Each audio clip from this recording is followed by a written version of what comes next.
Pessoal, boa noite. Boa noite a todos. Quero compartilhar aqui com vocês mais um vídeo, né? Eu quero ler aqui um texto que está em Marcos capítulo 9, versículo de número 7, que diz: E desceu uma nuvem que os cobriu com a sua sombra, e saiu da nuvem uma voz que dizia: Este é meu filho amado, a ele ouvi. E tendo olhado em redor, ninguém mais viram, senão só Jesus com eles. Queridos irmãos, eu quero compartilhar aqui com vocês sobre este tema que vocês estão percebendo aí, Aprendendo com Jesus 2, porque eu já gravei um outro vídeo e eu quero compartilhar este aqui com vocês. Então, é muito interessante a gente entender nestes versos que os discípulos eles contemplam pelo menos aqui 4 fatos milagrosos. A gente pode perceber que o primeiro dele, podemos dizer que é a aparição em estado de glória de Moisés, e não só de Moisés, mas também de Elias no cume daquele monte. Primeiro fato. Segunda grandeza que eu percebo aqui e aparição é a transfiguração do rosto e das vestes de Jesus. Então, esse é o nosso segundo, vamos dizer assim, fato extremamente digno de notação. E em terceiro lugar, eu percebo aqui a nuvem muito clara. A Bíblia diz que a nuvem luminosa começa a envolver realmente ali a todos quantos ali estão. E finalmente a voz sai daquelas nuvens e troveja nos ouvidos de todos quantos ali estão, né? E eu queria compartilhar com vocês algumas coisas que eu percebo muito importante aqui neste texto.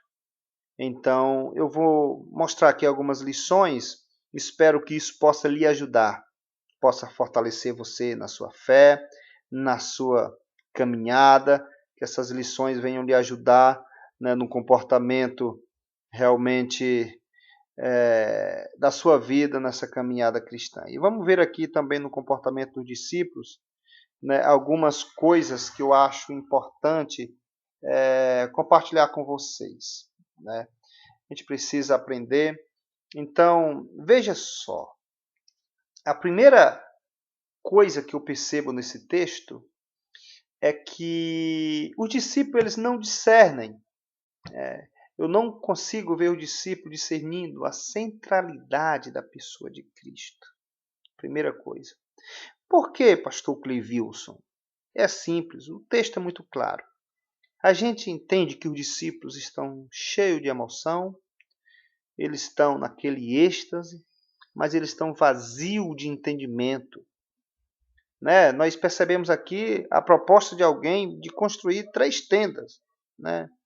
Dando a Moisés e Eli a mesma importância de Jesus. Você percebe que não eram 2 tendas, mas eram 3. Não era uma para Moisés e outra para Elias, mas 3 tendas. Então eles começam a igualar, vamos assim dizer, Cristo com esses outros homens aqui. Eles diminuem Cristo nivelando, né, com os homens. E isso é um perigo. Nós percebemos isso na igreja contemporânea, isso acontecendo quase todos os dias. Então vamos ver aqui o que eles fizeram com isso. Primeiro, como eu já falei, eles igualam, né?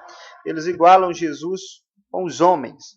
Então, eles agora estão subtraindo a glória do Filho de Deus, eles estão subliminando realmente aqui a divindade de Cristo, né? E como o restante do povo que estava lá embaixo, se a gente for olhar o contexto, né, anterior, né, nós vamos perceber que os discípulos eles estão muito semelhantes àqueles quantos lá estavam. Né, estavam lá embaixo, né, estão confusos quanto à verdadeira identidade de Cristo. Você vai perceber isso no versículo 18, né, que eles não têm uma noção, um conceito bíblico, ortodoxo e teológico da pessoa de Jesus. Então eles não conseguem entender que Jesus é o próprio Deus feito carne. Eles andam com Jesus, mas eles não lhe dão a glória devida ao seu nome. É isso que a Bíblia vai dizer nesse mesmo capítulo, né? A gente vai perceber isso. Então, onde Jesus não recebe essa preeminência, a espiritualidade ela fica manipulada, ela é uma espiritualidade vazia de entendimento, de Bíblia, de centralidade divina. Então, os discípulos eles cometem este erro. Segundo, olha só o que acontece, eles são repreendidos, né? Eles são repreendidos, né? O propósito de Deus, né, nas nossas vidas, irmãos, é nos instruir, é nos instruir. Nós temos que entender que o propósito eterno de Deus é que em todas as coisas Cristo tenha primazia.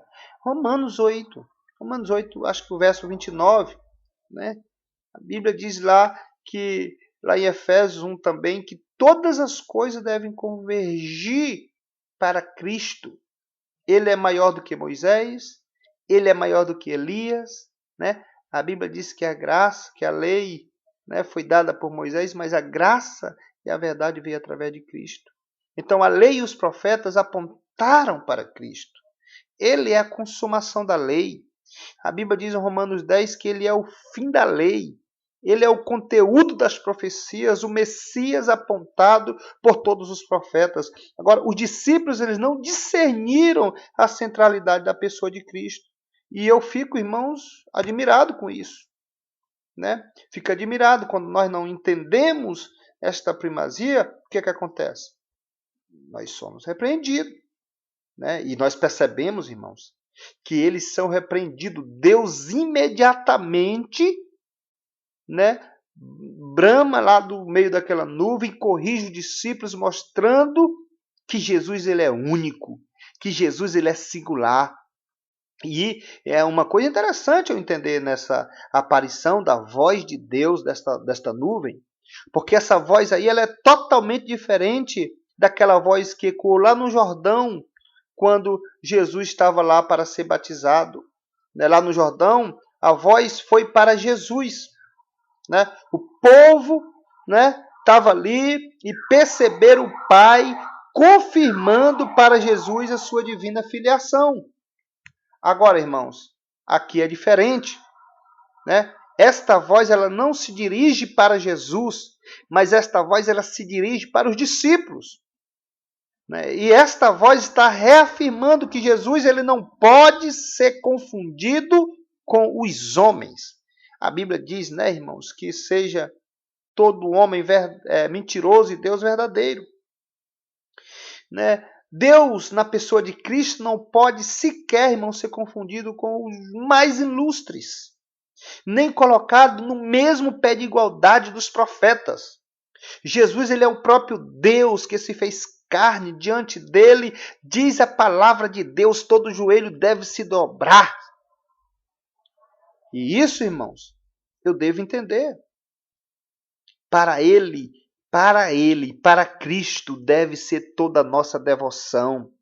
A nossa espiritualidade, ela não pode ser uma espiritualidade que coloque o homem no centro, mas deve ser uma espiritualidade cristocêntrica.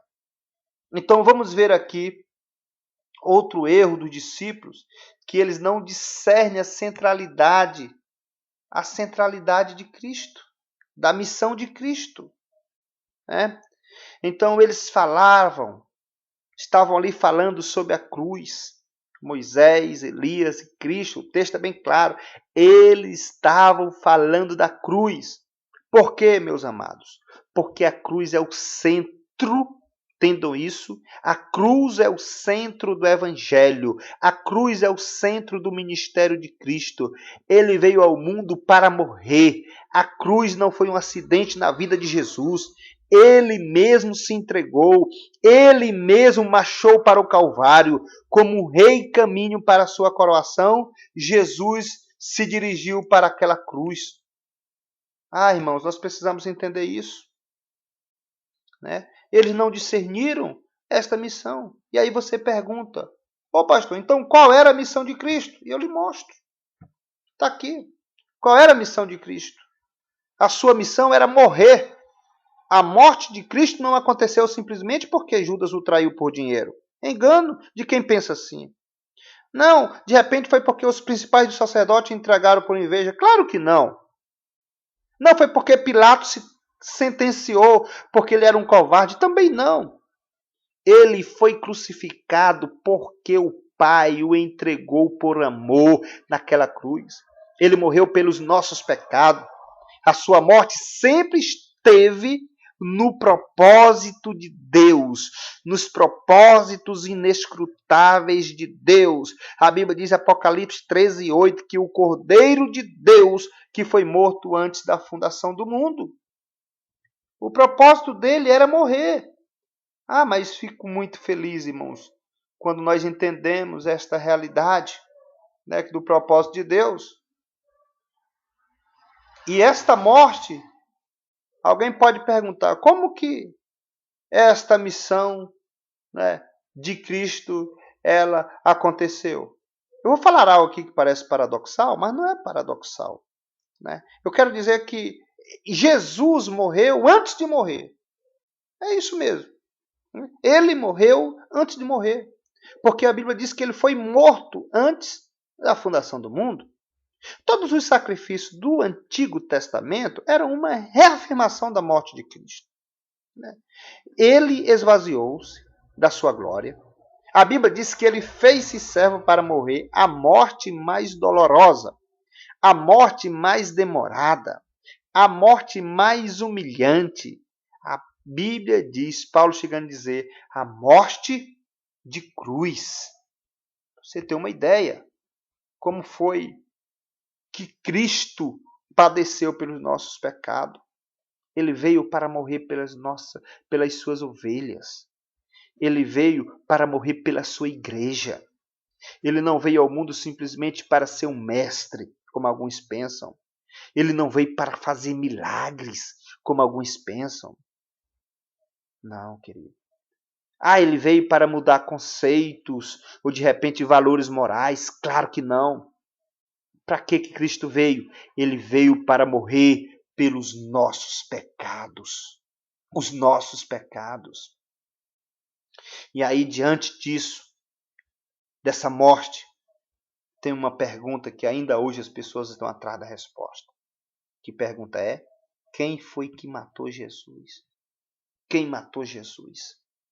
Essa pergunta, ela precisa ser respondida de uma maneira bíblica. Quem matou Jesus? Foi os judeus? Foi os romanos? Claro que não. Quem matou Jesus foi o próprio Deus. E a causa dessa morte foi os nossos pecados. Ninguém podia matar Jesus, a não ser o próprio Deus. Nós somos informados de que Herodes quis matar Jesus quando ele ainda era uma criança, mas não conseguiu, porque Deus não permitiu. Satanás tentou desviar Jesus da cruz lá no deserto, mas não foi possível. As multidões também tentaram desviar Jesus da cruz, fazendo dele um rei antes da hora, mas ele não se deixou enganar por aquele momento. Pedro, momento antes, lá nos bastidores, ele estava querendo realmente tirar Jesus da cruz.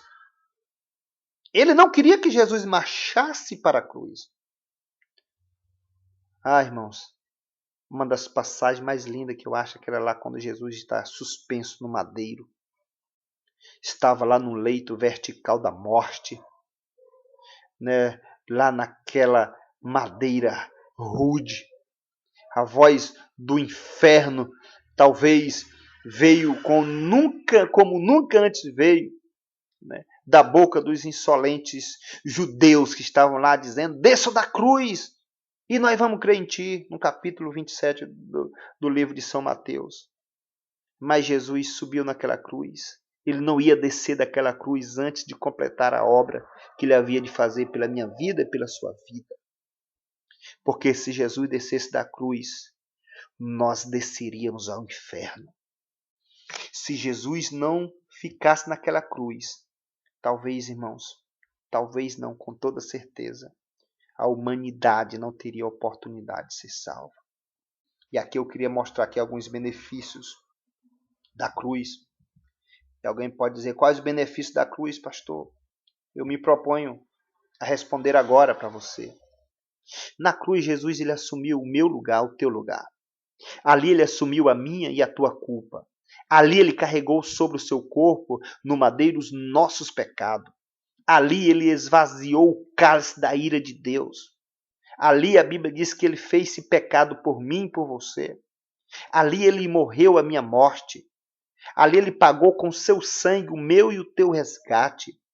A sua vida sem pecado, irmãos, fez com que agora Cristo obedecesse à lei por mim. Isso é o benefício da cruz. Preciso compreender isso. Mas eu preciso compreender isso logo. É urgente que eu tenho que compreender isso. Quando eu não compreendo isso, eu vou ter alguns problemas.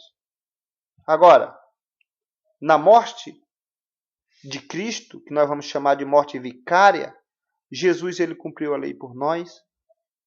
Ali ele sofreu o castigo pelos nossos pecados, que os nossos pecados mereciam. E a Bíblia diz que o salário do pecado é a morte. Portanto, nós morremos com Cristo. Nós estávamos pregados naquela cruz.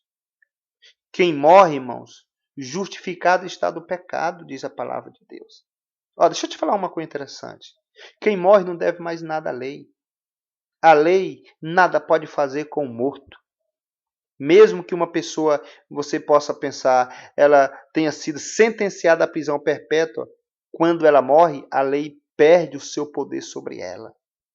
E isso é o poder da morte de Cristo. Isso é muito interessante. Nós precisamos compreender isso.